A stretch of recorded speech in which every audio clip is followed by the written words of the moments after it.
अल्लाहुम्मा सल्लि अला सय्यिदिना व मौलाना मुहम्मद मअदनिल जूदि वल करम व आलिहि व अस्हाबिहिल किराम व इब्निहिल करीम व बारिक व सल्लिम सलातन दाइमतन सरमदन अबदा।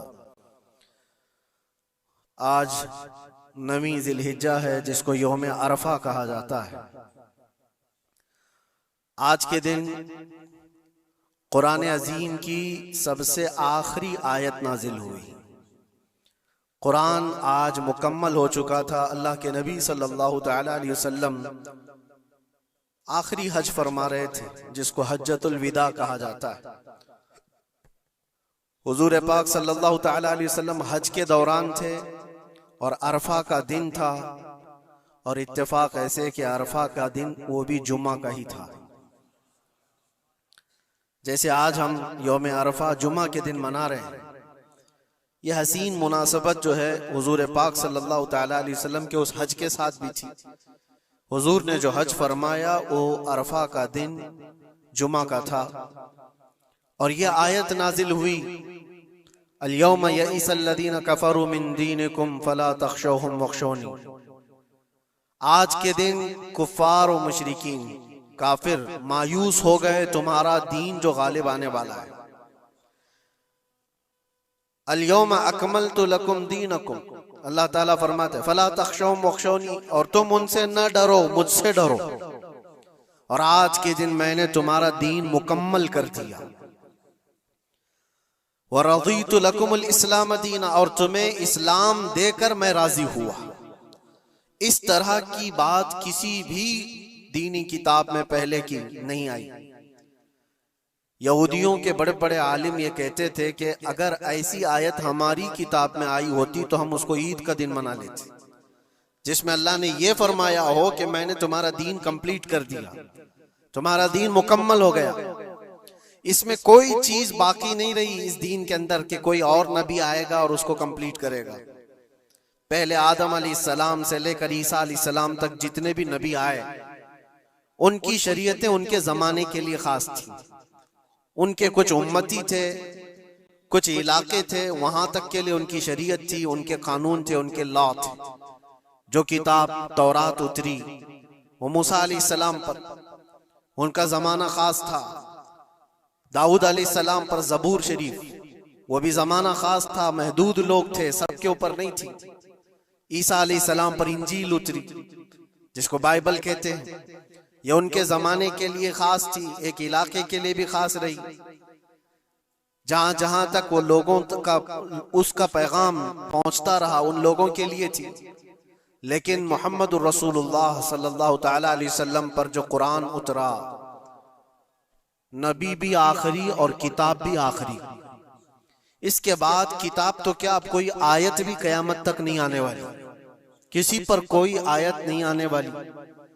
ये किताब मुकम्मल हुई। लेकिन कुरान पाक के उतरने का भी जो अंदाज है, वो डायरेक्ट हुजूर पाक सल्लल्लाहु तआला अलैहि वसल्लम पर पूरी किताब नहीं उतारी गई। तकरीबन 23 साल लगे। कभी एक आयत आती, कभी 2 आयतें, कभी 5 आयतें। मौके के एतबार से हजरत जिब्राइल अलैहिस्सलाम कुरान की आयतें लेकर उतरते थे और हुजूर पाक सल्लल्लाहु अलैहि वसल्लम को सुनाते थे, जिसको कहते हैं वही उतरना, वही का उतरना। ये कुरान पाक के नाजिल होने का जो प्रोसेस है वो 23 साल लग गए, 23 इयर्स। और 23 साल के बाद कुरान कंप्लीट हुआ। जब हुजूर पाक सल्लल्लाहु अलैहि वसल्लम की उम्र मुबारका 40 साल की थी, उस वक्त कुरान उतरना शुरू हुआ। जब आपकी उम्र मुबारका 63 साल की हुई तो कुरान कंप्लीट हुआ। और कंप्लीट किस दिन हुआ? यौम अरफा, जुमा के दिन, जो आज का दिन था। कुरान मुकम्मल हो गया। और आखिरी आयत ये नाजिल हुई। आखिरी आयत ये थी कि अल्लाह फरमाता है, आज के दिन मैंने तुम्हारा दीन मुकम्मल कर दिया और अपनी नेमतें तमाम कर दी और तुम्हें इस्लाम देकर राजी हुआ। एक बड़ी अजीब बात मैं आपको बताऊं, ये अरफा का दिन जो रसूल पाक सल्लल्लाहु अलैहि वसल्लम के हज का था, रिवायत में तकरीबन 1,20,000 के करीब सहाबा हुजूर के साथ हज कर रहे थे। एक बहुत बड़ा मजमा, उस जमाने में 1,20,000 लोगों का जमा होना हुजूर पाक सल्लल्लाहु ताला अलैहि वसल्लम के साथ हर जगह हर इलाके के लोग शामिल हुए और सहाबा वहां पर मौजूद थे। और हुजूर ने एक दस्तूर अता किया, एक कानून अता किया, जो आपका आखिरी खुतबा है वो पूरी दुनिया के लिए मिसाल राह है। हुजूर ने जो अपना आखिरी खुतबा दिया था हज्जतुल विदा का, जिसमें जिंदगी गुजारने के ऐसे उसूल जो इससे पहले किसी ने दिए नहीं थे, वो सब के लिए फिट बैठते हैं आज भी। हुजूर ने फरमाया था औरतों के हुकूक पर, बच्चों के हुकूक पर, बूढ़ों के साथ मामलात पर, गुलामों के साथ सुलूक पर, सूद की हुर्मत पर, बहुत सारी ये तमाम चीजों का मजमुआ एक खुतबा था हुजूर का आखिरी खुतबा। जब हुजूर ने ये खुतबा दिया और सारी बातें बयान की तो सहाबा तो खुश थे इस आयत के उतरने के बाद कि कंप्लीट हो गया कुरान, हमारा दीन मुकम्मल हो गया आज। ऐसा नहीं कि अभी और कोई हुक्म आने वाला है, जो आना था हो गया। तो सहाबा खुश थे, लेकिन हजरत अबू बकर सिद्दीक रज़ियल्लाहु ताला अन्हु रो रहे थे। एक किनारे पर आप जाकर के रो रहे थे। सहाबा ने आपसे पूछा कि आज तो हमारा दीन कंप्लीट हुआ, मुकम्मल हुआ और कुरान मुकम्मल हुआ है, तो आपको रोने की वजह क्या है, क्या जरूरत है? आपने फरमाया दीन तो मुकम्मल हुआ, कुरान भी कंप्लीट हुआ, लेकिन इसके बैकग्राउंड में तुम ये क्यों नहीं सोचते कि अब हुजूर पाक की जिंदगी का भी जो मकसद था वो मुकम्मल हो गया, अब हुजूर हमारे साथ नहीं रहेंगे। शायद हुजूर पाक सल्लल्लाहु ताला अलैहि वसल्लम इसके बाद ज्यादा हमारे दरमियान ना रहे, क्योंकि वो अल्लाह के रसूल थे। रसूल अपना पैगाम पहुंचाने के बाद फिर अपने रब के पास चला जाता है। ये बहुत गहरी सोच थी सिद्दीक अकबर रज़ियल्लाहु ताला अन्हु की। और हुआ भी ये कि इस हज के बाद हुजूर सल्लल्लाहु ताला अलैहि वसल्लम वापस मदीना तशरीफ ले गए और सिर्फ 2 महीने के बाद हुजूर पाक का विसाल हुआ। अपने हज के बाद नबी पाक सल्लल्लाहु ताला अलैहि वसल्लम 2 महीने तक मदीने में रहे, उसके बाद आप रहलत फरमा गए। आज बताना ये है कि ये दिन ऐसा है अरफा का जो हैबत तारी करता है। कुरान कहता है अल-यौमा यइसल्लज़ीना कफरू मिन दीनिकुम, आज के दिन कुफ्फार तुम्हारे दीन से मायूस हो गए कि कुछ नहीं बिगाड़ पाएंगे इस दीन का, जो करना था सब करके देख लिया। आज के दौर में आप सोचते होंगे कि मेरे दीन का फ्यूचर क्या है, दीन इस्लाम की हिफाजत कैसे हो सकती है, कोई फिक्र की बात नहीं। कुरान पाक 1400 साल पहले ये बयान कर रहा है काफिर मायूस हो चुके, कुछ नहीं कर सकेंगे, कुछ नहीं कर सकेंगे, तुम्हारे दीन से मायूस हो गए। और फिर रब ताला उसके फौरन बाद फरमाता फला तख्शौहुम वख्शौनी, तुम उनसे मत डरा करो, मुझसे डरो। अल्लाह इस दीन का हाफिज और नासिर और मददगार है। हम जैसे बहुत आएंगे जाएंगे और दीन को नुकसान पहुंचाने की कोशिश करने वाले भी बहुत से आएंगे और जाएंगे, मगर ये अल्लाह का चिराग है, फूकों से नहीं बुझाया जा सकता। इसकी रोशनी कभी खत्म नहीं होगी। अल्लाह ताला इसका हाफिज है, नासिर है। अरफा का दिन हैबत तारी करने वाला क्यों है? वो एक मैदान है। सुनो हदीस पाक, अल्लाह के नबी सल्लल्लाहु ताला अलैहि वसल्लम क्या फरमाते हैं? अन जाबिर रज़ियल्लाहु ताला अन्हु क़ाल क़ाल रसूलुल्लाह सल्लल्लाहु अलैहि वसल्लम मा मिन यौमिन अफ़ज़लु इंदल्लाहि मिन यौमि अरफा यंज़िलुल्लाहु इला समाई दुनिया फयुबाही बि अहलिल अर्दि अहलस समाई फयक़ूल शुग़सन ग़ुबरन ज़ाहीन जाऊ मिन कुल्लि फज्जिन अमीक़ यरजून रहमती फलम यरो अज़ाबी फलम युरा यौमुन अक्सर इत्क़म मिनन नारि मिन यौम अरफा औ कमा क़ाल रसूलुल्लाह सल्लल्लाहु अलैहि वसल्लम। हज़रत जाबिर रज़ियल्लाहु ताला अन्हु फरमाते, हुजूर सल्लल्लाहु अलैहि वसल्लम फरमाते हैं अरफा के दिन से ज्यादा अफजल कोई दिन अल्लाह के नजदीक मैंने नहीं देखा। आज के दिन से ज्यादा अफजल दिन देखा नहीं। अल्लाह तबारक व तआला आसमान वालों को बता करके जमीन वालों पर फख्र फरमाता है। ये जमीन वाले कौन है? हम लोग।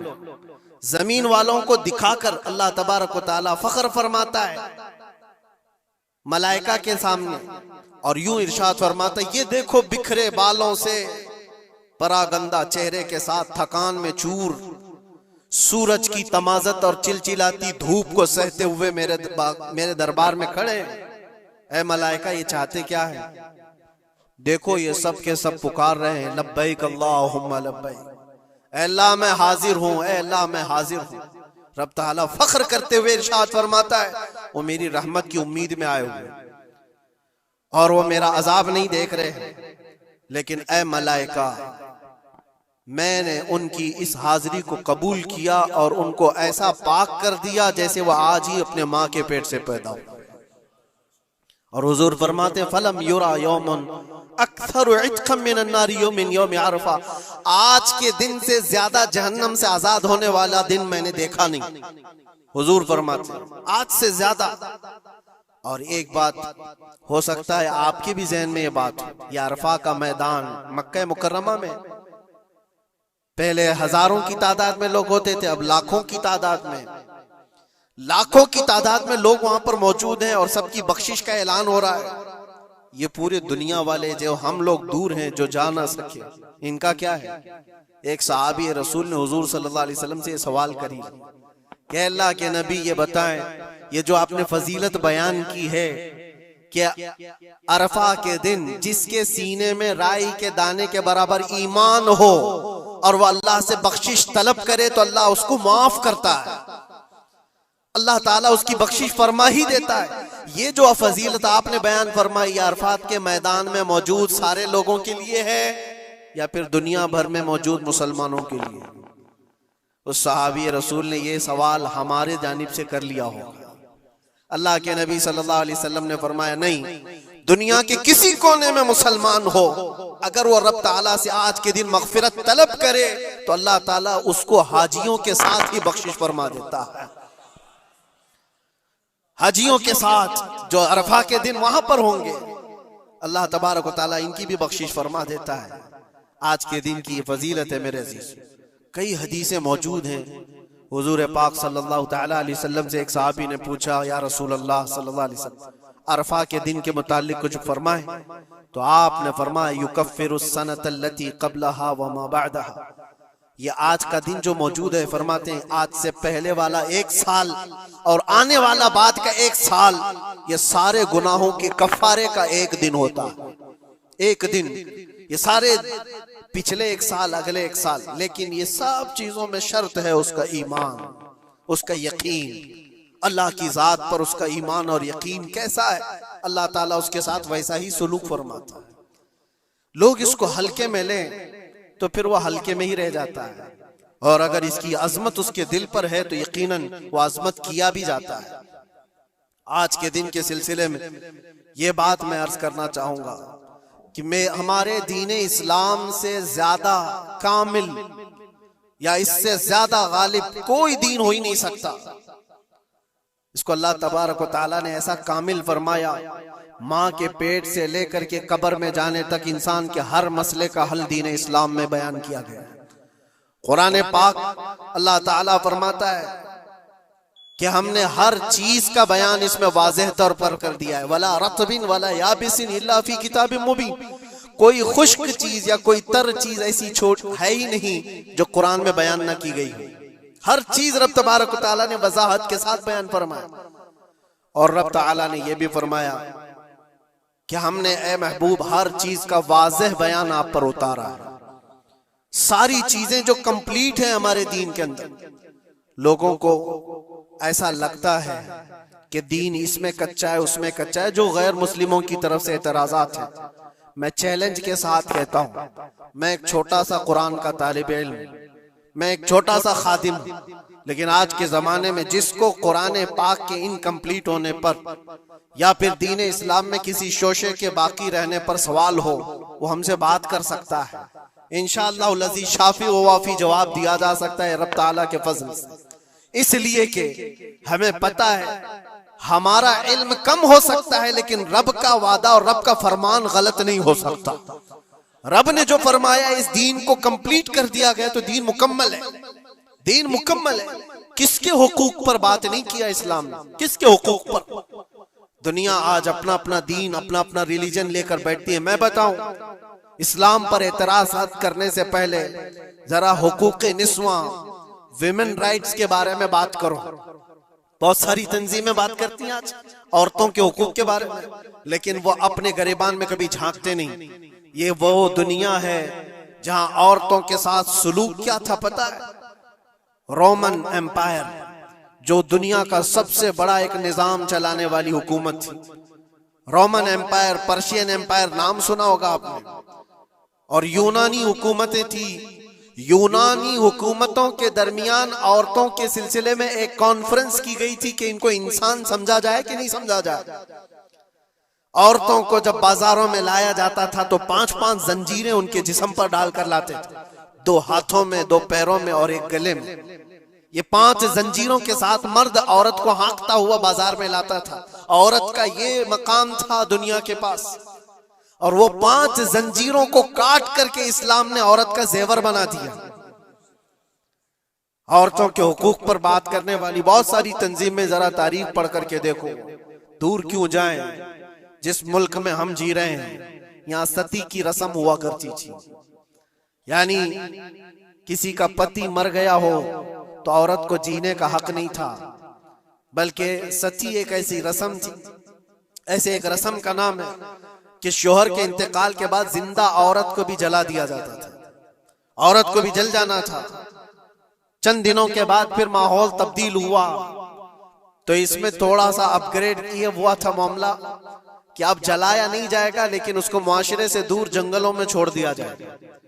औरत जिंदा तो रहेगी लेकिन मुआशरे में नहीं रहेगी। बेवा औरत के लिए मामला था।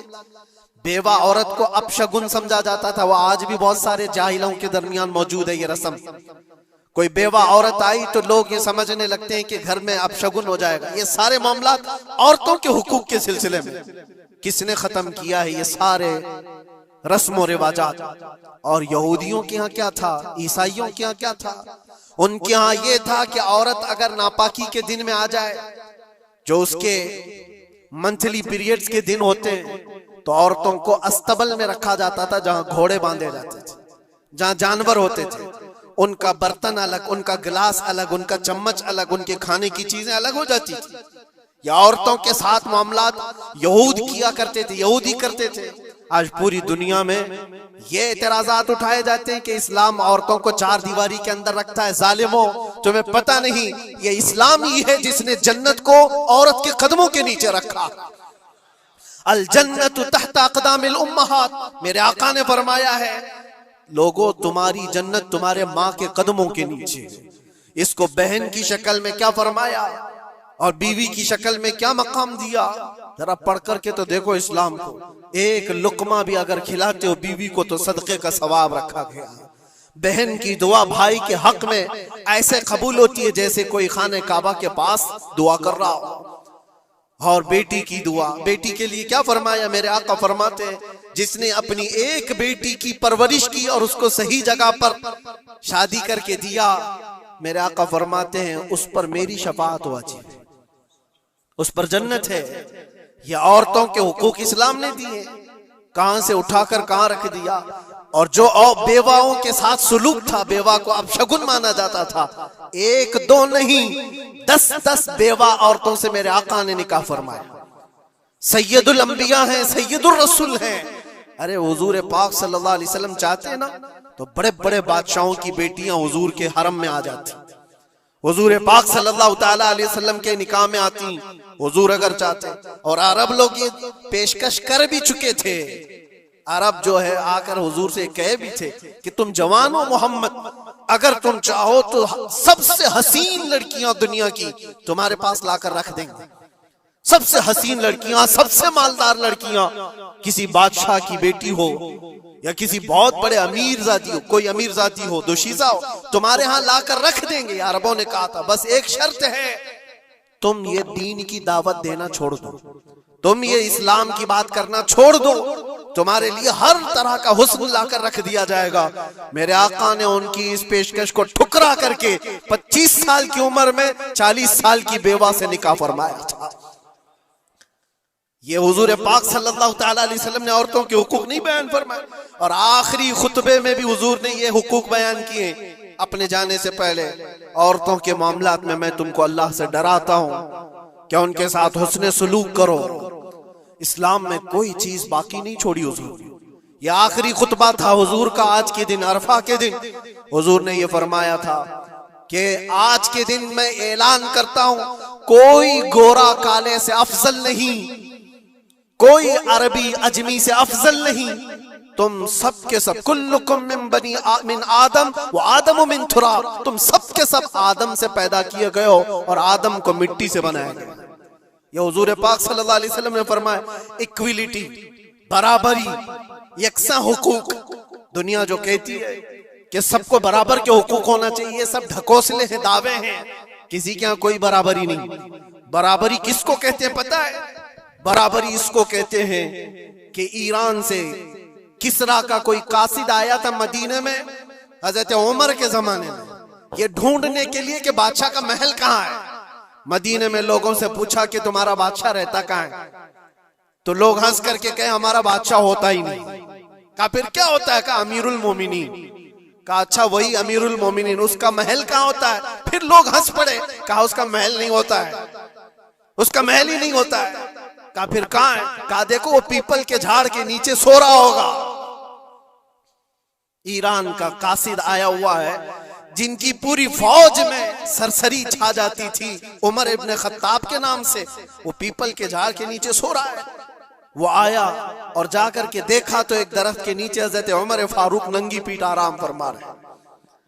बराबरी की बात ये दुनिया करती है, लेकिन कोई इक्विलिटी किसी का नहीं है। हमने बहुत सारे मुल्क देखे, बहुत सारी जगहों पर हमने देखा है अमीरों के लिए अलग कानून है, गरीबों के लिए अलग कानून है। बादशाह का बेटा जुर्म करे तो उसके लिए 100 खून माफ है।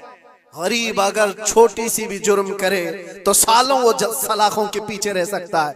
ये इक्विलिटी की बात दुनिया करती है, और इस्लाम जिस इक्विलिटी की बात करता है वो क्या है?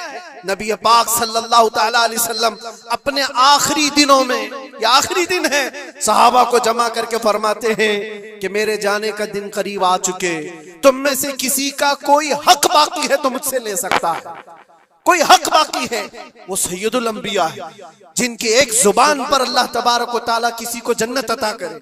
वो रसूल कहता है कि तुम में से किसी को कोई हक बाकी है तो ले सकता है। सहाबा खामोश थे, लेकिन एक सहाबी खड़े हो गए, कहा मेरा एक हक बाकी है। ऐसा भी एक दीन है। हुजूर से कहते मेरा हक बाकी है। हुजूर ने फरमाया क्या बाकी, आज ले सकते हो। उन्होंने कहा पैसा नहीं, दौलत नहीं। एक बार याद है जंग में जाने के वक्त आप सफ़ें दुरुस्त कर रहे थे, सफ़ें दुरुस्त करते हुए मैं थोड़ा सबसे आगे आ गया था और आपके हाथ में छड़ी थी और आपने मुझे छड़ी से मारा था और मैं आज वो बदला लेना चाहता हूं। अल्लाह अकबर, रोंगटे खड़े हो जाते हैं सुनकर। उन्होंने जैसे ही कहा सहाबा की गर्दनें तन गई। कहा कौन है जो सैयदुल अंबिया से बदले की बात करता है? हजरत उमर तलवार निकालते। हुजूर ने फरमाया खामोश उमर, ये इस्लाम है, ये इस्लाम है, अंदर रखो।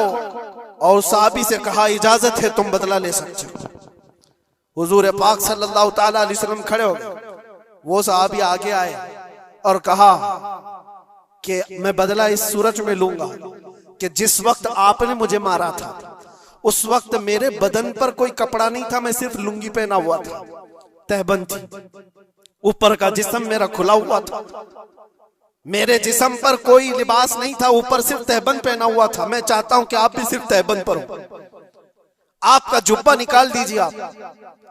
हुजूर पाक सल्लल्लाहु अलैहि वसल्लम ने कोई ताखीर नहीं फरमाई, फौरन अपना जुब्बा उतार दिया। सहाबा देख करके हैरत ज़दा थे, सबके जिस्मों पर कपकपी थी, ये कौन बंदा है? महबूबे खुदा की बारगाह में इस तरह की बात करता है। अल्लाह तबारक व तआला जिसके लिए हुक्म फरमाए, जिब्राइल जिसके कदमों का बोसा ले, आज वो सैयदुल अंबिया के सामने बदलने की बात कर रहे। सब हैरत ज़दा थे, लेकिन फरमान था मुस्तफा का, किसी ने कुछ नहीं कहा। हुजूर ने जुब्बा उठा दिया। वो सहाबी बढ़ कर के आए, पीछे की तरफ आए, और हुजूर पाक के दो कंधों के बीच में जो मोहरे नबुव्वत थी उसको चूम करके बोसे लेने लगे और कहा फुस्तु बिरब्बिल काबा, रब्बे काबा की कसम मैं अपनी मुराद को पहुंच गया। कहा बस ये बदला लेना था कि हुजूर पाक सल्लल्लाहु अलैहि वसल्लम के दोनों कंधों के बीच में मोहरे नबुव्वत थी जो सूरज से ज्यादा चमकती थी। वो सहाबी कहते हैं महीनों से सालों से मुझे इसका इंतजार था कि एक बार मोहरे नबुव्वत देख लूं। मैंने ये रास्ता इख्तियार किया सिर्फ मोहरे नबुव्वत को चूमने की। वाकया तो अपनी जगह पर, लेकिन हुजूर सैयदुल अंबिया ने अपने आप को जो पेश फरमाया, बताओ कोई इससे ज्यादा इक्वलिटी की बात कर सकता है? कोई आए जवाब देने के लिए जनता के सामने तो पता चले वो सिर्फ दीन इस्लाम है। आज के दिन हुजूर का ये खुतबा भी था। हुजूर ने फरमाया जाहिलियत की जितनी रस्में थी आज मैं उनको पैरों से रौन देता हूं। हुजूर ने फरमाया सबको मैंने रौन दिया और जितने भी सूद के मामलात थे मैंने सबको खत्म कर दिया। सूद को हुजूर ने हराम फरमाया। मुसलमानों, इस बुरी बला में कभी ना पड़ना, इसलिए कि मैंने अपने मुताले में देखा इससे ज्यादा हिलाकत वाली चीज किसी के बारे में मैंने नहीं सुना। सूद का एक लुकमा खाने पर जितनी वईद आई है, जितनी खतरनाक वईद आई है, इससे ज्यादा मैंने नहीं देखा। हुजूर पाक सल्लल्लाहु अलैहि वसल्लम फरमाते हैं जो सूद का एक लुकमा खाया गोया के खाने काबा के सामने वो अपनी मां से जिना करने के बराबर। मुसलमानों के लिए है ही नहीं चीज जिसको आप कोई भी नाम दे दें, लेकिन सूद से ऐसे बचो जैसे आग से बचते हो। आज के दिन के ये पैगामात थे मेरे आका सल्लल्लाहु अलैहि वसल्लम के। ये खुतबा हज्जतुल विदा का आपको भी चाहिए कि पढ़े और दूसरों तक भी इसको फैलाएं। रब तबारक व तआला ने जो हमारे लिए बशारत अता फरमाई, इससे ज्यादा खुशी का दिन भी कोई नहीं।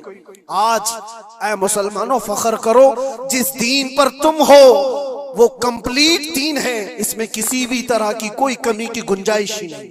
ला रैब फीह, इसमें कोई शक की गुंजाइश नहीं। तुम फख्र करो इस बात पर कि अल्लाह ताला ने तुम्हें दीन इस्लाम में पैदा किया है और आखिरी रसूल की उम्मत में बनाया है।